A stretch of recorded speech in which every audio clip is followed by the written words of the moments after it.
Welcome to Carolina Sculpture Studio. My name is Clint Button, and I'm a granite sculptor. Welcome to video number 97 of the virtual stone carving apprenticeship.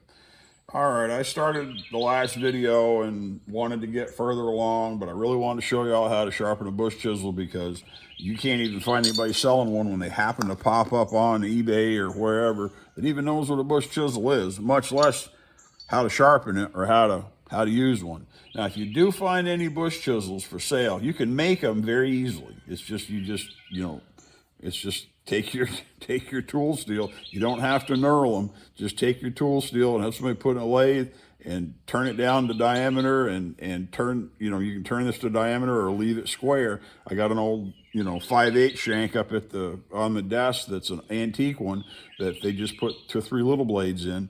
And, it's just, there's nothing special about it. It's just a tool with a slot and a hole drilled through it. And then put some blades in. These blades are tool steel blades that have had carbide braced onto them. So they're not complicated, but boy, they work really well. But they're very obscure. They haven't made these for decades. Nobody makes these tools anymore. So if you can find them, you're lucky. You may have to find them. This one here, I don't think that one is. This one's starting to taper at the bottom. And what happens with a lot of these is that they'll put these in a lathe. When they get worn really badly here, they'll put them in a lathe and they'll just bore it out and put a new post in there, weld it up, go to work and use it. It's a stone tool, okay? This isn't fine art. This is a tool to be used and consumed, and you just got to do what you got to do. And a lot of times you'll find these, and they're somewhat short, and you can just put another tool post in them, just bore them out on a lathe, and put another post in, weld it up, and go to town, and you're all set. They work great. I got a bunch like that, and during my apprenticeship, we had a whole mess of tools that Bernie redid like that. So, but we'll jump right back into doing this panel, this scotia, to getting it all axed off. This front half I got pretty close down to the middle here, and I don't want to get too crazy with this. I'd rather have this blend between here and the end. I want to probably go down to the far end. I'm right about to the middle. I've got this is pretty straight to look down at. It's really, really straight here. Been sighting it by eye. I'm going to get the other one sighted by eye and then make sure they marry in the middle and pull the middle down so the middle, everything works. I did mark some spots and I saw some shadow that was very slight. And I will just keep working on it. We'll do the same like we did on the other side. Same thing. Get the end straight, bring the center down to the crown and bring it down and tighten it up just a little bit. So if we do have any extra volume, it's going to just be a slight crown in the middle, and that'll look great, because if this goes deep, it's going to be easier to see, okay? Now this is the front of the stone, so we're going to have a very even margin along the front is the plan. So we got to be careful. This one has to be pretty great. The back side, because the stone's going to go over and then come in for a narrower portion around the base of the die portion of the upright. So the back's going to have a little more going on visually, so it's going to be harder to see. You're not going to have parallel lines going down through here. So let's get right back into cutting stone. Been working on this corner some, started here, working down. Going to use a different wheel. This is a more of a blue general purpose grinding wheel from Mab, made in Italy. It's an 8x1 with a 1 inch or 1 1/4 hole, whatever. A little more aggressive than that other stone. I'm working this top edge. Now everything should be finished just as good as everything else on this stone. It should all matter. In reality, this is the front of the stone. This is the die, and the angel's going to be standing right here. So the 4 corners on this stone that are going to get noticed, it's this one. This is the one that's important. Now you can see I got a little wiggle there. I got to straighten that out. Make sure this one looks as good as I can. But you're always going to have one that's more of a focal point than the other, especially if you got an asymmetrical design. I'm hoping you can see that there's a little bit of roughness left on here. Gone ahead, cleaned it up, to where it's pretty smooth right there. But before I get too crazy about that, I want to brick it a little bit more.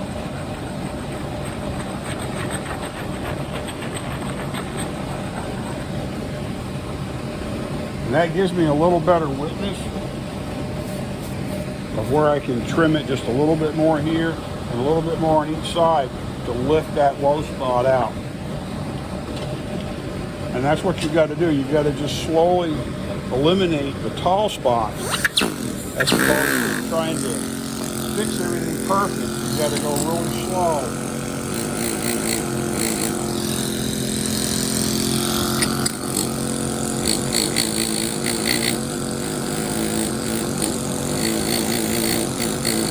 Minimize your discrepancy.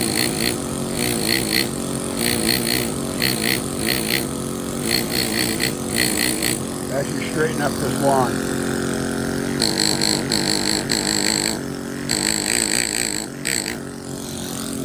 And when you're scraping, if you're putting parallel lines like this, there's nothing wrong with going like this. And like on here, I'm axing away from this corner. I'm not pushing straight into it. I'm shearing across. Put those straight lines in with a minimal amount of stress on that edge. Okay? But this should be a pretty relaxing work. You just sort of settle in and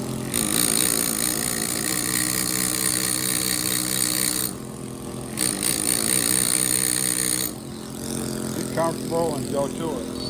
And at the end, you take our Bush Chisel, go down this edge, we'll tip this whole edge. I want to get some of this undulation done first, where I bricked it down through here. You can see that there's a lot of junk to take out here. You start to get into some of these, you see the little waves of stripe.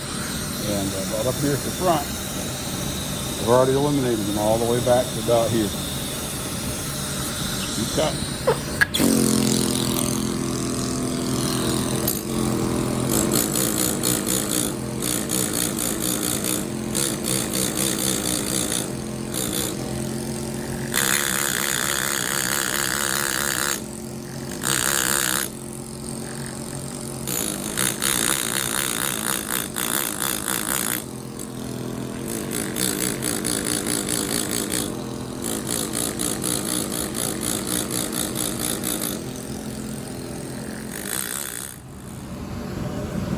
As I'm working on this, I want to show you something about my lamp.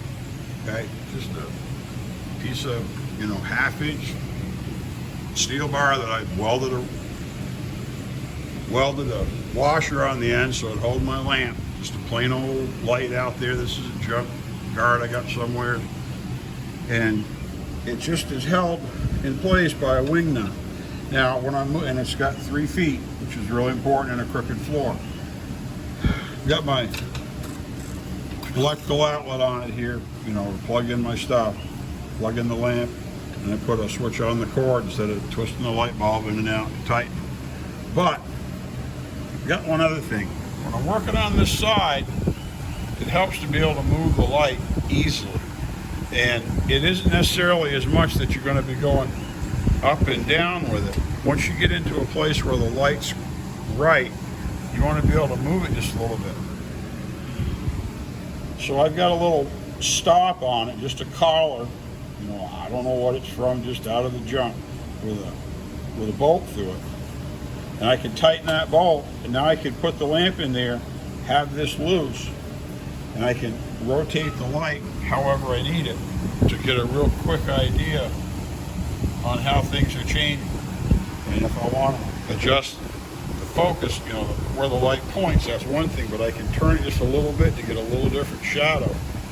And you can see I've got almost half of this done. And now the only real roughness is there's a few spots along the edge, but I pretty much eliminated the entire bevel. So I still have to tip that edge. And that'll take care of the vast majority of that. We'll do that. I'm going to wait and tip that after the whole thing's cut. It's tempting to want to do it as you go, then your line will tend to go in and out. We want to get this down and we want to straighten it up really, really well. You can see we've still got plenty of roughness here. got to take care of it. And if we turn our light just a little bit, you can see down the edge. You can see the rest of this roughness. That's the thing. Depending on where the light is, you don't see any of that roughness. Looks pretty good. The light's only going to be perfect on the stone once a day. But when it's once a day perfect and it looks ugly, it's still going to look ugly. Back to action. Okay, I think I'm far enough down this edge. I'm way down here, all cleaned up, well past the middle, where I can use a Bush Chisel on it and break it. So I've got a few little dips. I'm going to go over it first with a stone, try to lower the high spot.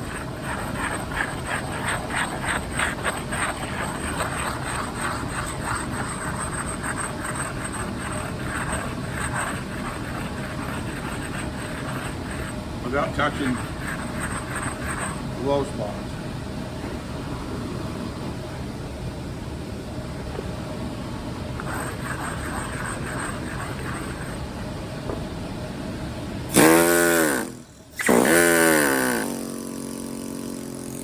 I'm going to go really careful with this Bush Chisel.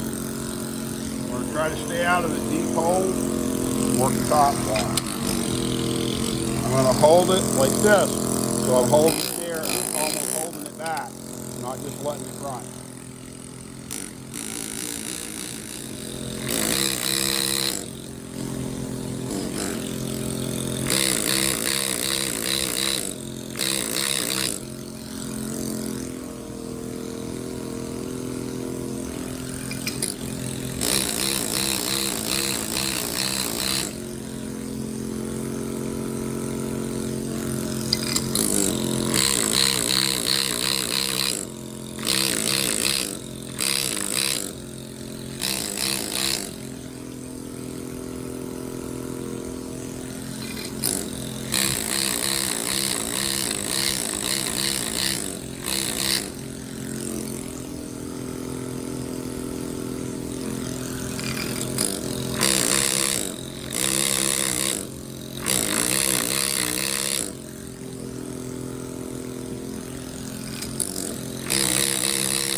Now that's pretty straight.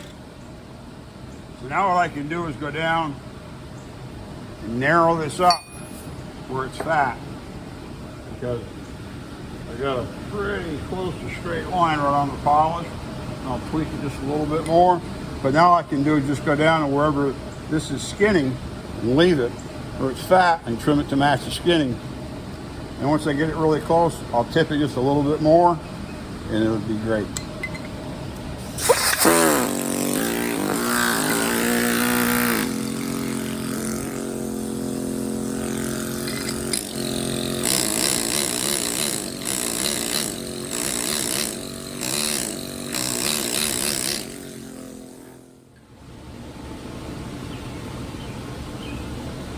Okay, I've got the first half done up to not quite the middle, over a third done. So I'm going to move down here to this far end. I'm going to clean this edge up, and then this edge, this miter will be completely finished. So I'll finish this up, and then I'll clean this up, and I'll work this over, and I'll get this wrapped up, and my center's still high. Then I'll have this pulled down, I've got that pulled down, and I can work the center down to where it fits just right. Or the same.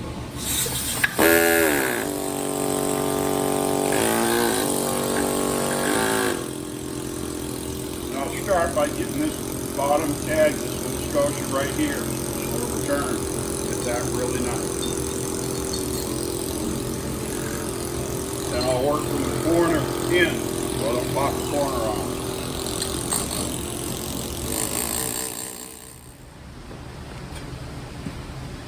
Now that I've got everything all put together, this straight edge is just barely long enough to span the whole top. So I'm going to get my corner right on the money, and I'm going to mark it red, and then I'm just going to trim off the red all the way down.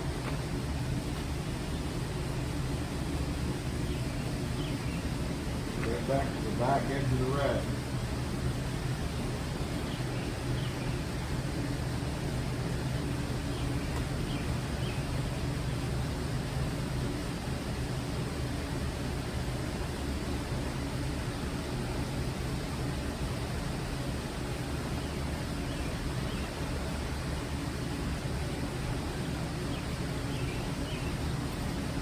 See the biggest hump right here in the center. So now I got a really nice thread.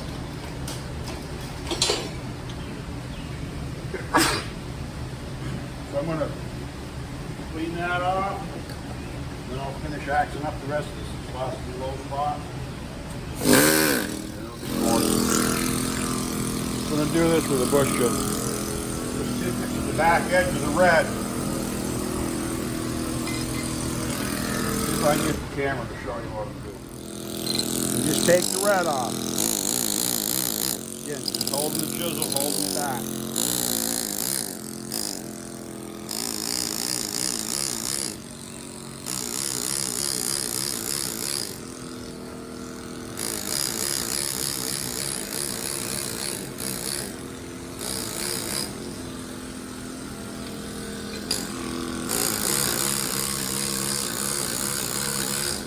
Center here where it's a little bit taller, I can just work it off a little bit more. Then I'll go back and I'll just narrow that edge up so the bevel's even as I axe it the last time.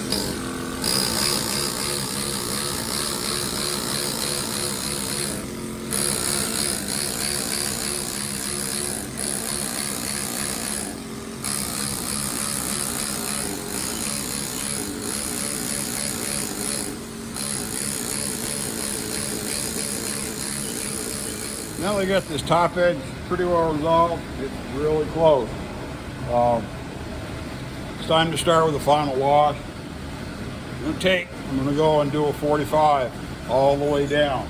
And my goal is to try to put really nice, perfectly parallel lines at a 45-degree angle all the way down in one direction. And then I'll turn my chisel. I'll do a wash the whole side the other way. Try to make it really, really even. Then I'll go over with my straight chisel, do my final axe. Try to get this axe right up from the edge, work this edge just a little bit more, a couple places where I can see I got a little bit of a dip or a little tall spot. And I'll work this down in. I'll probably do that first before I start my diagonals. Get the whole side, get it all done really nice. Check the light really well. I still got a little bit right here and here to straighten up. And make sure that my transition's really nice here at top and bottom. Now, if this was another way to get this really perfect, is to take my raking light and put it down here and shine it up, and it'll look like we hadn't even started yet. And I'll probably do that to check it. Well, let's just see what it looks like real quick, like a make it go.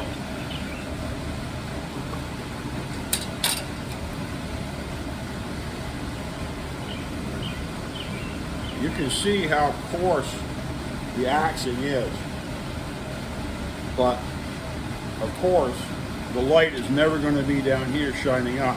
Now, if you did an installation that happened to have floodlights that were shining like this, it'd be real concerning. You'll spend all this time axing the job to make it perfect for overhead light, and then they put it in with spotlight. It looks like you took a sandblaster to it. It's just horrible. So you got to remember how your light's going to handle how the surface is going to be lit and how it's going to handle it. Now we can take the light and put the light underneath. A lot of times if I'm axing, like when we start axing that angel, and we got those big long surfaces to axe, I'm going to be lighting it from both directions, so I get it. I'll do it all four to check it to make sure I've got really good light, because the light's only going to be coming from the top. But I want the light to be really good. I want it to look really straight. So we're almost there. Let's just keep on at it.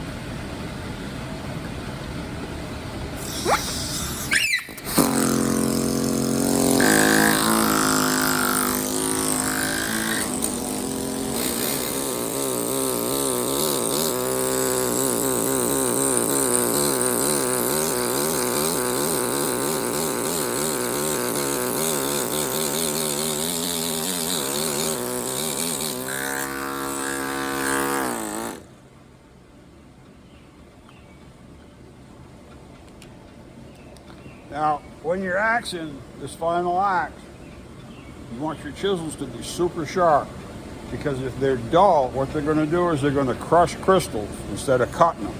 And if you stun them and crush them, when you go over one way, it may be okay. When you go over the other way to close it up, those crushed crystals will collapse and fall out, and you'll open up rough spot. And then you'll be chasing the rough spot. You'll have a collapse here, and a collapse there, and a collapse somewhere else. You have all these little patches all over the surface of the stone that are rough. If you're looking at a stone that's been axed, and it's got these patches that are all crumbly, it's either got a bunch of soft spots in that stone, and that happens sometimes, no matter how sharp your chisel are. Or, more likely, they were using a dull chisel at some point. And they'll go over an area that was stunned by the blunt edge of the chisel, and that blunt edge ends up stunning the crystals. And when you work them, they just fall off and collapse. So keep your tools really sharp.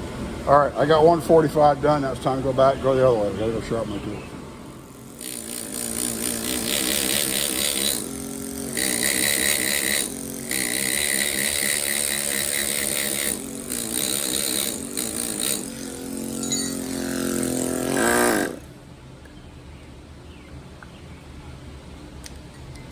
As you axe this the final time, you're going to be in a different position to understand this surface, because we've been over this surface for, 2 or 3 hours, been a little while, been working on it. Not counting the initial development and whatever, just axing this. We're spending some time. You'll get to know that there's a crystal here that's bad, that there's one here that's bad, that there's a little line right here that's bad that you need to fix. There may be a little dish over here that's a dip. The whole point of axing is to cut off, for a panel, is to cut off all the high points to get it so that it's as close to being leveled as possible, or smooth, because this isn't going to be level, this is a curve. We want this to be smooth so it looks appropriate. As your tool cuts, the goal is to have your tool contact the high points and not the low points, because it's very easy when you're cutting, instead of your tool riding on, say you've got, a gap like that between my fingers. You want the tool to ride like this. You don't want it to go like this and dig it, because if you go like this and dig it, you've created more work for yourself. You also don't want to take a round tool, wherever the big round scraper was. You don't want to take a round tool, and I'm just using this because it's handy, and dig down into that trough. You want to work the edges down so that you eliminate that gap, so that there's no gap, so there's nothing there. When you're cutting this, you're going to see some wetness from the dust that's on the stone. And if you're cutting away and there's an area of dust that doesn't move, obviously that's a low spot. So don't tip your chisel into it. Stay on, try to work around it to bring that, you want to lift that low spot up. And you'll notice too how quickly a dull tool impacts your work. Because up until this point, we didn't have to sharpen it, even as much, even doing the edge. The edge is really critical. That'll crumble out, and this will crumble out. So you've got to stay super sharp. And then keep your edge work down in, try to eliminate that visual noise so that's as smooth as possible. And just keep working, but I'm about halfway through with my final axe, so back to cut.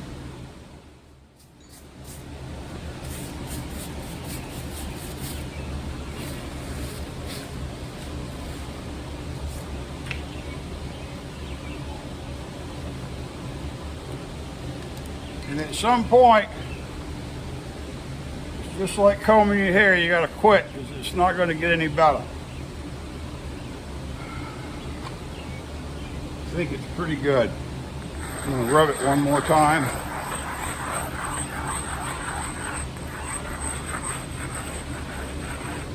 I'm gonna rub this edge.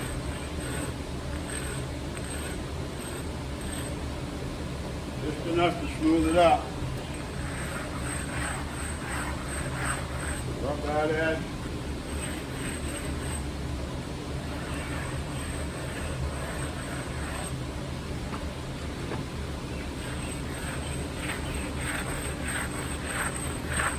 You got to be careful rubbing, because what will happen is you'll go off and then you'll come down and hit it and you'll chip it. All we want to do with this is just close up any of those crystals. Rub in from your corner.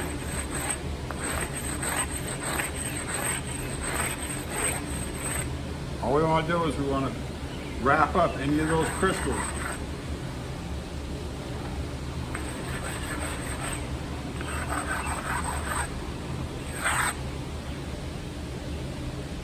They may have a rough edge where they can crack later. And then I got to clean that right there. We're wrapped up. One side's done, the other side's done. Let's see, I'm going to try some magic video here and see if I can put some video in of what this looked when I started and how rough it was along the edge. Let's see if we can feed that in. Is this going to work?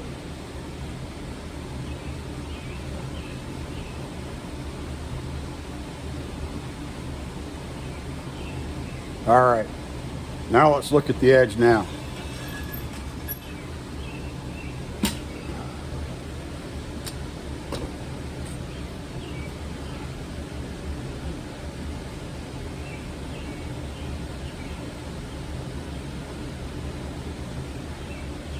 Looks a lot better. All right, we'll wrap this video up. My name's Clint Button. I'm a granite sculptor here at Carolina Sculpture Studio with the virtual stone carving apprenticeship. Axing the base. Thanks for coming in.